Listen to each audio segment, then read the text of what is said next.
தமிழ்நாடு புதுச்சேரியில் 8 லட்சத்திற்கும் மேற்பட்டோர் 12ஆம் வகுப்பு மொழி பாடத்தின் பொதுத் தேர்வை எழுதினர்.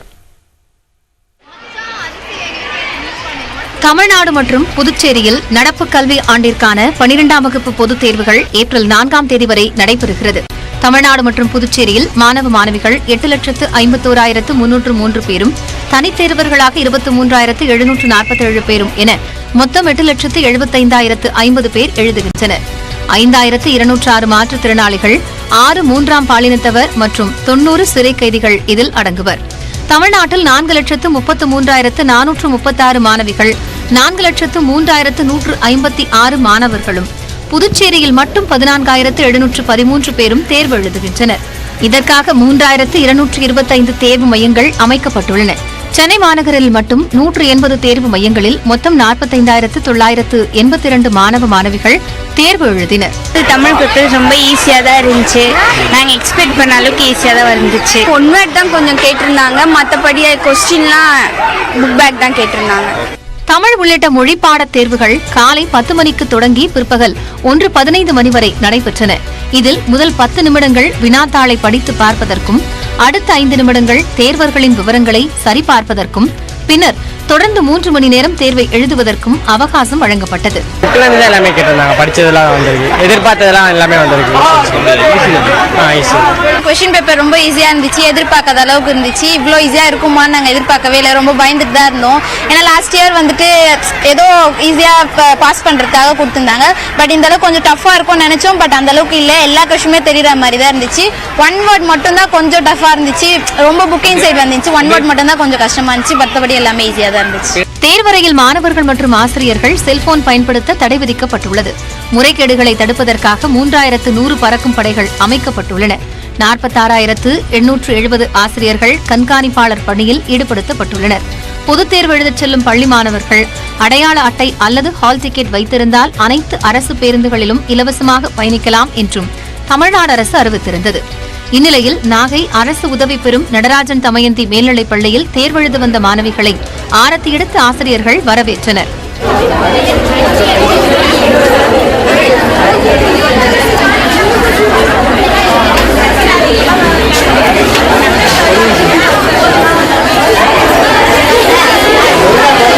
தூத்துக்குடி மாவட்டம் கோவில்பட்டியில் 12ஆம் வகுப்பு பொதுத் தேர்வு எழுதும் மாணவர்கள் செண்பகவள்ளி அம்மன் பூவநாத சுவாமி திருக்கோயிலில் பேனாக்களை வைத்து சிறப்பு பூஜை செய்து வழிபாடு நடத்தினர். இதேபோன்று அரசு மகளிர் மேல்நிலைப் பள்ளியில் மாணவிகள் தலைமை ஆசிரியர் காலில் விழுந்து ஆசி பெற்று தேர்வெழுதச் சென்றனர். கோயில் போய் இன்னைக்கு காலையிலேயே வேண்டிட்டு வந்திருக்கோம். நாங்கள் நல்லா எழுதுவோம்னு ஒரு நம்பிக்கை. அதே மாதிரி எங்களே மாதிரி எல்லா 12ஆம் பொதுத் தேர்வு எழுதுகிற மாணவர்களுக்கும் நல்லா எழுதுங்க, வாழ்த்துக்கள். செங்கல்பட்டு மாவட்டம் திருப்போரூர் அருகே மாம்பாக்கம் பள்ளியில் 12ஆம் வகுப்பு பொதுத் தேர்வு எழுதும் அறையில் மாணவர்களை நிற்க வைத்துவிட்டு மின்விசிறி மற்றும் மின் விளக்குகளை பொருத்தும் பணி நடைபெற்றதால் அவர்கள் அவதியடைந்தனர். பெரம்பலூர் மாவட்டம் வேப்பந்தட்டை பகுதியில் +2 பொதுத் தேர்வு எழுதும் மாணவர்களுக்கு பேருந்து வசதி இல்லாததால் இருசக்கர வாகனத்தில் சென்றதாக புகார் எழுந்துள்ளது. இதையடுத்து சிறப்பு பேருந்துகள் இயக்கப்படும் என்று போக்குவரத்துத்துறை அமைச்சர் சிவசங்கர் தெரிவித்துள்ளார். பொதுத் தேர்வுகளுக்கு செல்லுகின்ற மாணவர்களுக்கு தேவையான போதுமான கூடுதல் பேருந்து வசதிகளை செய்ய சொல்லி மாண்புமிகு தமிழ்நாடு முதலமைச்சர் உத்தரவிட்டின் அடிப்படையில் தமிழ்நாடு முழுவதும் அதற்கான வசதிகள் ஏற்பாடு செய்யப்பட்டிருக்கிறது. மாவட்ட ஆட்சியரும் தானும் இதுகுறித்து அதிகாரிகளுக்கு அறிவுரை வழங்க இருப்பதாகவும் அவர் குறிப்பிட்டுள்ளார். கை கால்கள் முதுகுத்தண்டில் எலும்பு முறிவு ஏற்பட்ட நிலையிலும் முதல் மதிப்பெண் பெற வேண்டும் என்ற இலக்குடன் 12ஆம் வகுப்பு பொதுத் தேர்வு எழுதி வரும் திருமங்கலம் மாணவியின் தன்னம்பிக்கை சக மாணவிகளுக்கு எடுத்துக்காட்டாக அமைந்துள்ளது. மதுரை மாவட்டம் திருமங்கலம் அடுத்த ஒத்தை ஆலங்குளத்தை சேர்ந்தவர் உமா மகேஸ்வரி. திருமங்கலம் அரசு மகளிர் மேல்நிலைப் பள்ளியில் 12ஆம் வகுப்பு படித்து வரும் இவர் கடந்த ஜனவரி மாதம் கால் இடறியதில் வீட்டு மாடிப்படையில் இருந்து உருண்டு விழுந்து விபத்திற்குள்ளானார். இதில் இடது கை மற்றும் கால்களில் எலும்பு முறிவு ஏற்பட்டது. மேலும் முதுகு தண்டுவடத்திலும் கடுமையாக காயமுற்றார். 2 மாதத்தில் பொதுத் தேர்வு நடைபெற இருக்கக்கூடிய நிலையில் எதிர்பாராத விதமாக சந்தித்த இந்த விபத்தால் முற்றிலும் மனமுடைந்து போன உமா மகேஸ்வரிக்கு ஆசிரியர்கள் தொடர்ந்து உத்வேகம் அளித்து வந்தனர். வகுப்பில் முதல் மதிப்பெண் எடுக்கும் உமா மகேஸ்வரி கட்டாயம் தேர்வு எழுத வேண்டும் என்பதில் உறுதியாக இருந்த ஆசிரியர்கள் அவரை தொடர்ந்து தேர்வுக்கு தயார்படுத்தி வந்துள்ளனர். அதன் பலனாக மன உறுதிக்கு முன்பு உறுப்புகளின் முடக்கம் பொருட்டு இல்லை என்பதை பிரதிபலிக்கும் வகையில் புத்துணர்ச்சியுடன் பொதுத் தேர்வை எழுதியுள்ளார் உமா மகேஸ்வரி. 2 மாசம் பள்ளிக்கூடாம இருந்தப்ப எல்லாரும் படிச்சிருப்பாங்க, என்ன பண்றதுன்னு தெரியாம இருந்தேன். அதுக்கப்புறம் சரி நம்மளாலையும் படிக்க முடியும், நம்மளால முடிஞ்சதை படிப்பேன்னு சொல்லிட்டு படிச்சுக்கிட்டு இருந்தேன். முன்னதாக தேர்வு எழுத ஆம்னி காரில் அழைத்து வரப்பட்ட உமா மகேஸ்வரிக்கு தலைமை ஆசிரியர் கர்ணன் நெற்றியில் திலகமிட்டு வாழ்த்து தெரிவித்தார். தொடர்ந்து பள்ளி ஆசிரியர்களும் மாணவிக்கு வாழ்த்து தெரிவித்தனர். அதற்கு பிறகு உடன் வந்தவர்கள் உமா மகேஸ்வரியை கைகளில் தூக்கிச் சென்று தேர்வு மையத்தில் அமர வைத்தனர். தேர்வறையில் தனி இருக்கை அமைத்து தேர்வு எழுதுவதற்கான சிறப்பு ஏற்பாடுகளை செய்திருந்தனர் ஆசிரியர்கள்.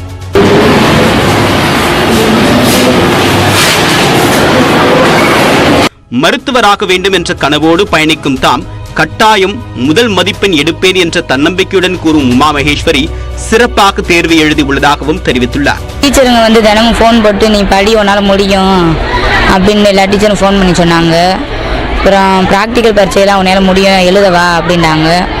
உன்னால் முடிஞ்சதை படி நீ தான் ஸ்கூலில் ஃபர்ஸ்ட் மார்க் எடுக்கணும்னு சொன்னாங்க. தனது மருத்துவர் கனவை தனக்கு நடந்த விபத்து கலைத்துவிடக் கூடாது என்று மனதிடத்துடன் போராடி வரும் இந்த மாணவி எதிர்கால தலைமுறைகளுக்கான வழிகாட்டி என்றால் மிகையல்ல. +2 பொதுத் தேர்வின் மொழிப்பாட பரீட்சையை சுமார் 50,000க்கும் அதிகமான மாணவர்கள் எழுதவில்லை என்ற அதிர்ச்சி தகவல் வெளியாக இருக்கிறது. தமிழ்நாட்டில் 12ஆம் வகுப்பு பொதுத் தேர்வினை எழுதுவதற்கு பள்ளிகளில் படித்த மாணவர்கள் 8,51,303 பேர் பதிவு செய்திருந்தனர். அவர்களில் 49,599 மாணவர்கள் மொழிப்பாட தேர்விற்கு வரவில்லை. அதேபோல் தனித் தேர்வர்களாக பதிவு செய்த 8,901 பேரில் 1,115 மாணவர்கள் தேர்விற்கு வரவில்லை. தேர்வில் பங்கேற்காத மாணவர்களை வரும் ஜூன் மாதம் நடைபெறும் துணைத் தேர்வில் பங்கேற்க செய்ய நடவடிக்கை எடுக்கப்படும் என்று கல்வித்துறை சார்பில் தெரிவிக்கப்பட்டுள்ளது. அதிமுக இடைக்கால பொதுச் செயலாளர் எடப்பாடி பழனிசாமி மீது வழக்கு பதிவு செய்ததை கண்டித்து தமிழ்நாடு முழுவதும் அதிமுகவினர் ஆர்ப்பாட்டம் நடத்தினர்.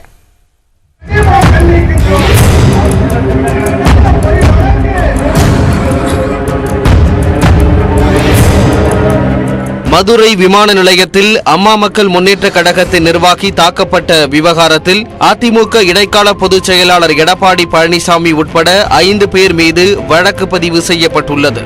இதை கண்டித்து மதுரை பழங்காநத்தத்தில் முன்னாள் அமைச்சர்கள் RB உதயகுமார், செல்லூர் ராஜு, ராஜன் செல்லப்பா ஆகியோர் தலைமையில் ஆர்ப்பாட்டம் நடைபெற்றது. நான் எச்சரிக்கையாக சொல்லுகிறேன், இந்த மதுரை மண்ணிலிருந்து சொல்லுகிறேன், நக்கீரர் நீதி கேட்ட இந்த மதுரையிலிருந்து சொல்லுகிறேன், இது போன்ற சர்வாதிகார போக்கு தொடருமானால் மதுரையிலே மனித வெடுகுண்டாக அனைத்து இந்திய அண்ணா திராவிட முன்னேற்ற கழக தொண்டர்கள் அண்ணா திராவிட முன்னேற்ற கழக தலைமையை பாதுகாப்பதற்காக மாறுவார்கள் என்பதை வருகிற கமிஷனை ஒழுங்காக வாங்கிக் கொண்டு கமிஷனை வாங்குவதை மட்டும் கவனம் செலுத்துங்கள். நீங்க நாட்டை பற்றி கூட கவலைப்பட வேண்டாம். தேவையற்ற வழக்கை போட்டு மக்களுக்கு தொந்தரவு செய்யாதீர்கள். மேலும் சென்னையில் அதிமுக தலைமை அலுவலகம் முன்பு அம்மா பேரவை சார்பில் நடைபெற்ற ஆர்ப்பாட்டத்தில் முன்னாள் மக்களவை உறுப்பினர் ஜெயவர்தன் உள்ளிட்ட 50க்கும் மேற்பட்டோர் கலந்து கொண்டு அரசுக்கு எதிராக முழக்கமிட்டனர்.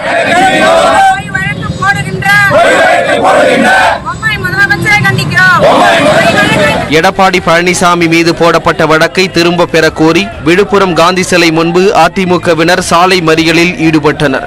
இதன் காரணமாக விழுப்புரம் புதுச்சேரி சாலையில் சிறிது நேரம் போக்குவரத்து பாதிக்கப்பட்டது.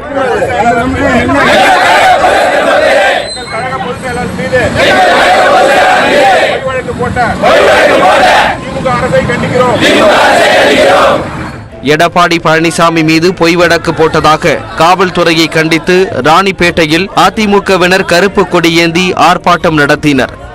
புதுக்கோட்டை அடுத்த மேட்டுப்பட்டி அருகே உள்ள அதிமுக மாவட்ட அலுவலகம் முன்பு முன்னாள் அமைச்சர் விஜயபாஸ்கர் தலைமையில் மனித சங்கிலி போராட்டம் நடைபெற்றது.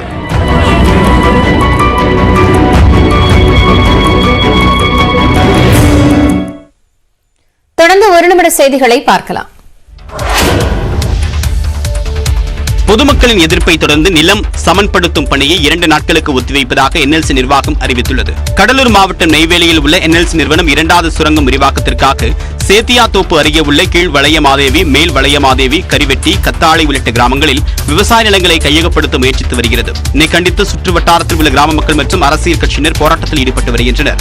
பொதுமக்களின் எதிர்ப்பையும் மீறி கீழ் வளையமாதேவி, மேல் வளையமாதேவி கிராமங்களில் ஏற்கனவே கையகப்படுத்தப்பட்ட நிலத்தை பொக்லைன் இயந்திரம் மூலமாக கடந்த 2 நாட்களாக சமன்படுத்தும் பணியை NLC தொடங்கியது. இதற்கு எதிர்ப்பு தெரிவித்து கிராம மக்கள் போராட்டம் நடத்திய நிலையில் கையகப்படுத்திய நிலத்தை சமன்படுத்தும் பணியை 2 நாட்களுக்கு NLC நிர்வாகம் ஒத்திவைத்துள்ளது. மேலும் நிலத்தை சமன்படுத்த உள்ள கீழ் வளையமாதேவி, மேல் வளையமாதேவி ஆகிய கிராமங்களில் போலீசார் குவிக்கப்பட்டுள்ளனர். புதுக்கோட்டை மாவட்டம் வேங்கை வயலில் மலம் கலக்கப்பட்ட மேல்நிலை நீர்த்தேக்க தொட்டி மீது ஏறி தமிழக வாழ்வுரிமை கட்சியினர் ஆர்ப்பாட்டம் நடத்திய நிலையில் ஊர் மக்கள் இரு பிரிவாக போராட்டத்தில் ஈடுபட்டதால் பரபரப்பு ஏற்பட்டது. வேங்கை வயலில் ஆதிதிராவிடர் குடியிருப்பில் உள்ள மேல்நிலை நீர்த்தேக்க தொட்டியில் மலம் கலக்கப்பட்ட வழக்கை சிபிசிஐடி போலீசார் விசாரித்து வருகின்றனர். இந்த விவகாரத்தில் 50 நாட்களுக்கு மேலாக விசாரணை நடைபெற்று வரக்கூடிய நிலையில் தமிழக வாழ்வுரிமை கட்சியை சேர்ந்த 4 பேர் திடீரென்று மேல்நிலை நீர்த்தேக்க தொட்டியில் ஏறி குற்றவாளிகளை விரைந்து கைது செய்ய வேண்டும் என்று முழக்கமிட்டனர். இதையடுத்து அந்த கட்சியின் தலைவர் வேல்முருகனிடம் தொலைபேசியில் காவல்துறையினர் பேச்சுவார்த்தை நடத்தியதை அடுத்து 4 பேரும் கீழே இறங்கினர். அவர்களை போலீசார் கைது செய்ததற்கு அந்த பொதுமக்கள் எதிர்ப்பு தெரிவித்து போராட்டம் நடத்தினர்.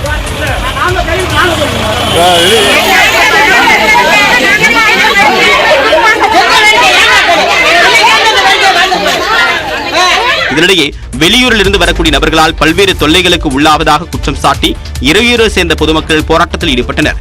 குடிநீர் தொட்டியில் மலத்தை கலந்த குற்றவாளிகளை விரைந்து கைது செய்ய வேண்டும் என்றும் அவர்கள் வலியுறுத்தினர். கிருமி நாசினியால் தீ விபத்திற்கு ஆளான சிறுவன் அரசு மருத்துவர்களின் தீவிர முயற்சியால் குணமடைந்துள்ளார். கிருஷ்ணகிரி மாவட்டத்தைச் சேர்ந்த 10 வயது சிறுவன் சூரியகுமார் கடந்த 2021ஆம் ஆண்டு கிருமி நாசினி மூலம் ஏற்பட்ட தீ விபத்தில் பலத்த காயமடைந்தார். நாளடைவில் இரத்த கொதிப்பு, சிறுநீரக செயலிழப்பு போன்ற நோய் பாதிப்புக்கு ஆளானதால் மனம் நொந்து போன அவரது தாயார் சத்தியஜோதி தனது மகனை கருணை கொலை செய்திடுமாறு மாவட்ட ஆட்சியரிடம் மனு அளித்தார். இந்த விவகாரம் மருத்துவத்துறை அமைச்சரின் கவனத்திற்கு சென்ற நிலையில் சம்பந்தப்பட்ட சிறுவன் சென்னை ராஜீவ்காந்தி அரசு மருத்துவமனைக்கு அழைத்து வரப்பட்டு அவருக்கு சிகிச்சை அளிக்கப்பட்டது. அரசு மருத்துவர்களின் சீரிய முயற்சியால் தற்போது அந்த சிறுவன் முழுமையாக குணமடைந்துள்ளார். சிறுவன் குணமடைய உறுதுணையாக இருந்த மருத்துவர்களுக்கு அமைச்சர் மா சுப்பிரமணியன் பாராட்டு தெரிவித்தார். நம்முடைய ராஜீவ்காந்தி அரசு மருத்துவமனையின் மருத்துவர்கள் அவர்களுடைய இந்த சிகிச்சை என்பது அரசு மருத்துவ சிகிச்சைகளுக்கு ஒரு மணிமகுடமாய் அமைந்திருக்கிறது. அரசு மருத்துவர்கள் தன்னை நன்றாக பார்த்துக் கொண்டதாக குணமடைந்த சிறுவன் சூரியகுமார் தெரிவித்தார். சந்தோஷமா இருக்கு. டாக்டர் சந்தோஷமா இருக்கா? எப்படி பார்த்துருக்காங்க அவங்க? நல்லா பார்த்துக்கணும். முன்னாடிலாம் வலிக்கு மனைவி எப்படி இருக்கு? இப்போ நல்லா எழுத முடியுதா? கடந்த ஓராண்டில் 6 முறை சிறுவனுக்கு அறுவை சிகிச்சை மேற்கொள்ளப்பட்டது குறிப்பிடத்தக்கது. அதானி குழுமத்தின் மீது புகார் தெரிவித்த ஹிண்டன்பர்க் அறிக்கையால் இந்திய பங்குச் சந்தைகளில் பாதிப்பு இல்லை என்று நாடாளுமன்றத்தில் நிதியமைச்சகம் பதிலளித்துள்ளது. அதானி குழும நிறுவனங்கள் முறைகேட்டில் ஈடுபட்டதாக ஹிண்டன்பர்க் குற்றம் சாட்டியுள்ளது குறித்து மத்திய அரசு குழு அமைத்துள்ளதா என்று திருப்பூர் மக்களவை உறுப்பினர் சுப்பராயன் கேட்ட கேள்விக்கு இல்லை என மத்திய நிதித்துறை இணையமைச்சர் பங்கஜ் சௌத்ரி கூறியுள்ளார். இதேபோல ஹிண்டன்பர்க் அறிக்கையால் பிற நிறுவனங்களுக்கு பாதிப்பு உள்ளதா என்று கொல்லம் எம்பி பிரேமச்சந்திரன் கேள்வி எழுப்பியிருந்தார். இதற்கும் பதிலளித்துள்ள மத்திய நிதித்துறை இணையமைச்சர் பங்கஜ் சௌத்ரி அதானி குழுமத்தின் மீதான புகார்கள் குறித்து செபி விசாரித்து வருவதாகவும் ஜனவரி 24ஆம் தேதி முதல் மார்ச் 1 வரை 4.5 விழுக்காடு மட்டுமே தேசிய பங்குச் சந்தையில் சரிவு காணப்பட்டதாகவும் கூறியுள்ளார். அதானி குழுமத்திற்கு கூடுதல் நிதி கடனாக அளிப்பதை மத்திய அரசு தடுக்குமா என்ற கேள்விக்கு நிறுவனங்களுக்கு கடன் தருவது தொடர்பாக வங்கிகள் முடிவு செய்து கடன் தரலாம் என்றும் பதிலளித்துள்ளார். தூத்துக்குடியில் நடைபெற்ற தமிழ்நாடு அரசின் ஓராண்டு சாதனை விளக்க கலை நிகழ்ச்சியில் திருநங்கைகளின் ஒயிலாட்டம் பார்வையாளர்களை கவர்ந்தது. தமிழ்நாடு செய்தி மக்கள் தொடர்பு துறை சார்பில் தூத்துக்குடி முத்துநகர் கடற்கரையில் தமிழ்நாடு அரசின் ஓராண்டு சாதனை விளக்க புகைப்பட கண்காட்சி நடைபெற்று வருகிறது. இதன் ஒரு பகுதியாக கிராமிய கலை நிகழ்ச்சிகள் நடைபெற்றன. கரகாட்டம், தமிழர்களின் வீரத்தை பறைசாற்றும் சிலம்பம், சுருள்வாள் வீச்சு உள்ளிட்டவை களை கட்டின.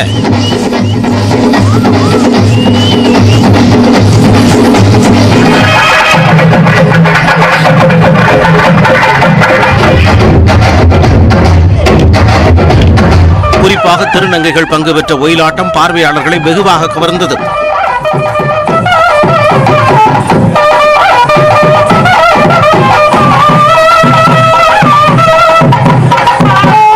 முத்துநகர் கடற்கரையில் கூடிய பொதுமக்கள் ஆட்டம் பாட்டத்துடன் நடைபெற்ற கலை நிகழ்ச்சிகளை ஆர்வமாக கண்டு ரசித்தனர். நகை சீட்டுகளில் உள்ள சாதக பாதகங்களை இன்றைய நாணயம் பகுதியில் விளக்குகிறார் சிறப்பு செய்தியாளர் விஷ்ணுராஜ்.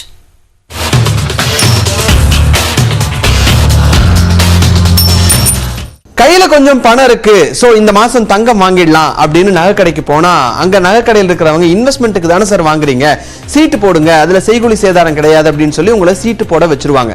முதல் மாசம் உங்க கையில ஒரு 20,000 ரூபாய் இருக்கு அப்படின்னு வச்சுப்போம். நகை வாங்க போகும்போது உங்களை சீட்ல சேர்த்து விட்டுட்டாங்க அப்படின்னா நீங்க சீட்டு கட்டிட்டு வந்துருவீங்க. அடுத்த மாசம் கையில 10,000 ரூபாய் தான் இருக்கு அப்படின்னா அந்த மாசம் சீட்டு கட்ட முடியாது. சோ அது அப்படியே கேரி ஃபார்வர்ட் ஆயிட்டு போயிட்டே இருக்கும்.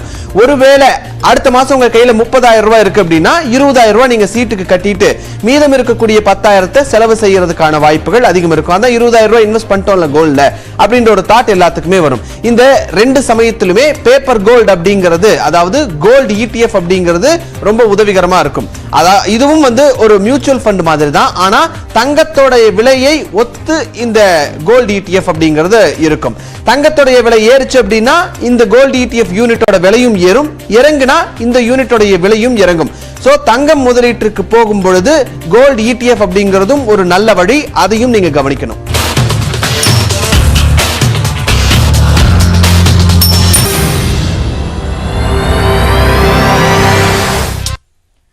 சமையல் எரிவாயு சிலிண்டருக்கு மாதம் 300 ரூபாய் மானியம், பெண் குழந்தை பிறந்தால் 50,000 ரூபாய் வைப்பு நிதி, 6 முதல் 12ஆம் வகுப்பு வரை CBSE பாடத்திட்டம் போன்றவை புதுச்சேரி நிதிநிலை அறிக்கையில் அறிவிக்கப்பட்டுள்ளது. புதுச்சேரியில் 12 ஆண்டுகளுக்கு பிறகு முழு பட்ஜெட் தாக்கல் செய்யப்பட்டது. 2023-2024 ஆண்டிற்கான நிதிநிலை அறிக்கையை முதலமைச்சர் ரங்கசாமி தாக்கல் செய்தார். 11 மற்றும் 12ஆம் வகுப்பு படிக்கும் மாணவர்களுக்கு விரைவில் இலவச மடிக்கணினி வழங்கப்படும் என்று கூறிய முதலமைச்சர் ரங்கசாமி, அரசு பள்ளிகளில் கல்வித்தரத்தை மேம்படுத்தும் வகையில் 6 முதல் 12ஆம் வகுப்பு வரை CBSE பாடத்திட்டம் கொண்டுவரப்படும் என்றும் அறிவித்தார். மீனவ முதியோருக்கான ஓய்வூதியம் 3,500 ரூபாயாக உயர்த்தப்பட்டிருப்பதாகவும் இதன் மூலமாக 2,000 மீனவர்கள் பயன்பெறுவார்கள் என்றும் தெரிவித்தார். காமராஜர் நிதி உதவி திட்டத்தின் கீழ் அனைத்து துறைகளிலும் உயர்கல்வி பயிலக்கூடிய மாணவர்களுக்கு நிதி உதவி வழங்கப்படும் என்றும் முதலமைச்சர் ரங்கசாமி தனது பட்ஜெட் உரையில் அறிவித்தார். புதுச்சேரியில் உள்ளூர் பேருந்துகளில் பட்டியலின பெண்கள் இலவசமாக பயணம் செய்ய வழிவகை செய்யப்படும் என்றும், பிரதமர் வீடு கட்டும் திட்டத்தின் கீழ் 2,000 வீடுகள் கட்டப்படும் என்றும் நிதிநிலை அறிக்கையில் தெரிவிக்கப்பட்டுள்ளது. அனைத்து குடும்ப அட்டைகளுக்கும் மாதம் 300 ரூபாய் வீதம் ஆண்டுக்கு 12 சிலிண்டர்களுக்கு மானியம் வழங்கப்படும் என்றும் புதுச்சேரி முதலமைச்சர் ரங்கசாமி தெரிவித்துள்ளார். அனைத்து குடும்ப உணவு பங்கீட்டு அட்டைதாரர்களும் பயன்பெறும் வகையில் சமையல் எரிவாயு சிலிண்டருக்கு மாதம் ஒன்றுக்கு ரூபாய் 300 வீதம், வருடத்துக்கு மொத்தம் 12 சிலிண்டருக்கு மானியம் வழங்கப்படும். இதன் மூலம் அரசிற்கு ஆண்டு ஒன்றுக்கு கூடுதலாக ரூபாய் 126 கோடி செலவாகும். கோவில்களின் ஆவணங்கள், நகைகள் மற்றும் சொத்துக்கள் மின்னணு மயமாக்கப்படும் என்று தெரிவித்த முதலமைச்சர் ரங்கசாமி, காவல்துறையில் புதிதாக ஆட்கடத்தல் தடுப்பு பிரிவு தொடங்கப்படும் என்றும் கூறியுள்ளார். பெண் குழந்தைகள் பிறந்தால் 50,000 ரூபாய் தேசியமயமாக்கப்பட்ட வங்கியில் வைப்பு நிதியாக செலுத்தப்படும் என்றும் முதலமைச்சர் ரங்கசாமி தெரிவித்துள்ளார். அரசு பெண் குழந்தைகளின் எதிராக நாங்கள் கருத்தில் கொண்டு இம்மாநிலத்தை சார்ந்தவர்களுக்கு பிறக்கும் பெண் குழந்தைகளுக்கு முதலமைச்சரின் பெண் குழந்தை பாதுகாப்பு திட்டத்தின் கீழ் குழந்தை பிறந்தவுடன் ரூபாய் 50,000 தேசியமயமாக்கப்பட்ட வங்கியில் 18 வருட காலத்திற்கு நிரந்தர வைப்பு ரீதியாக நிதியாக செலுத்தப்படும். பால் உற்பத்தியை அதிகரிக்க உயர் ரக கலப்பின பசு 50 விழுக்காடு மானியத்தில் வழங்கப்படுவதாக கூறிய முதலமைச்சர் ரங்கசாமி, சிறிய பால் பண்ணை அமைக்க மானியம் வழங்கப்படும் என்றும் அறிவித்துள்ளார். 11,600 கோடி ரூபாய்க்கான வரியில்லா பட்ஜெட்டை முதலமைச்சர் ரங்கசாமி தாக்கல் செய்தார்.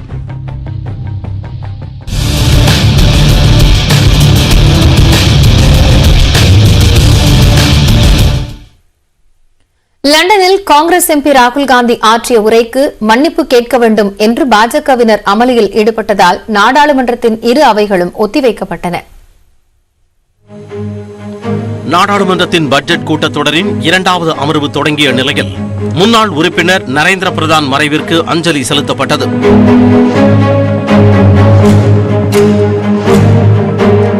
பின்னர் லண்டனில் ராகுல் காந்தி ஆற்றிய உரைக்கு மத்திய அமைச்சர் பியூஷ் கோயல் கண்டனம் தெரிவித்து உரையாற்றினார். எதிர்க்கட்சி தலைவர்களில் ஒருவரான ராகுல் காந்தி நாட்டின் நீதித்துறை, ராணுவம் மற்றும் ஊடகங்களுக்கு எதிராக பேசியுள்ளார் என்றும் இது ஜனநாயகத்தின் படுகொலை என்றும் குறிப்பிட்டார். இதற்கு நாடாளுமன்றத்தில் ராகுல் காந்தி மன்னிப்பு கேட்க வேண்டும் என்றும் வலியுறுத்தினார்.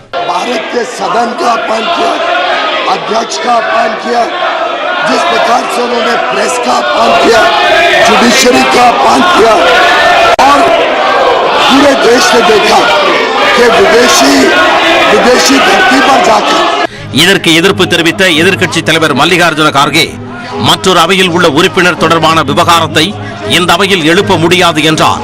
விதிமுறைகளை மீறியதால் இது தொடர்பான கருத்துக்கள் அனைத்தையும் அவை குறிப்பில் இருந்து நீக்க வேண்டும் என்று வலியுறுத்தினார்.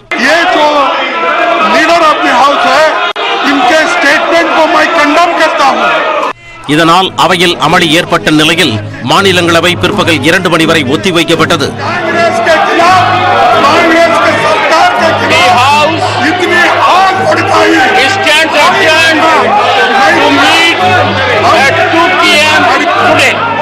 மீண்டும் அவை தொடங்கிய நிலையில் கேம்பிரிட்ஜ் பல்கலைக்கழகத்தில் ராகுல் காந்தி பேசியதை மையப்படுத்தி மீண்டும் அமளி ஏற்பட்டது. இதனால் அவை நாள் முழுவதும் ஒத்திவைக்கப்பட்டது.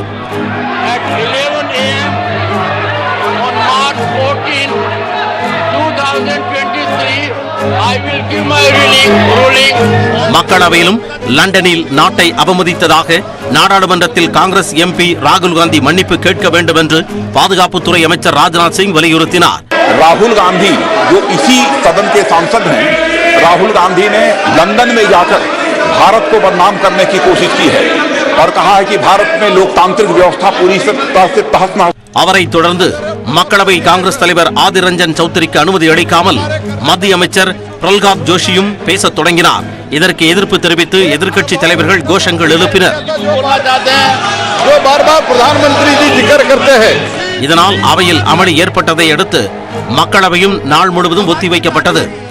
मंगलवार दिनांक 14 मार्च 2023 को प्रातः 11 बजे तक के लिए स्थगित की जाती है. இதையடுத்து பேசிய காங்கிரஸ் எம்பி சசி தரூர் கேம்பிரிட்ஜ் விவகாரத்தில் ராகுல் காந்தி மன்னிப்பு கேட்க வேண்டிய அவசியம் இல்லை என்று கூறினார். और it's a global public good, उनको आप भी सम्मान देना चाहिए, इसलिए आपको जानना चाहिए, बस इतना ही कहा. மேலும் நாடாளுமன்றத்தில் நடைபெற்ற வணிக ஆலோசனை குழு கூட்டத்தை காங்கிரஸ், திமுக உள்ளிட்ட எதிர்க்கட்சிகள் புறக்கணித்தன. Speaker has allowed the Parliament Affairs Ministry even before hearing the leader of the largest opposition.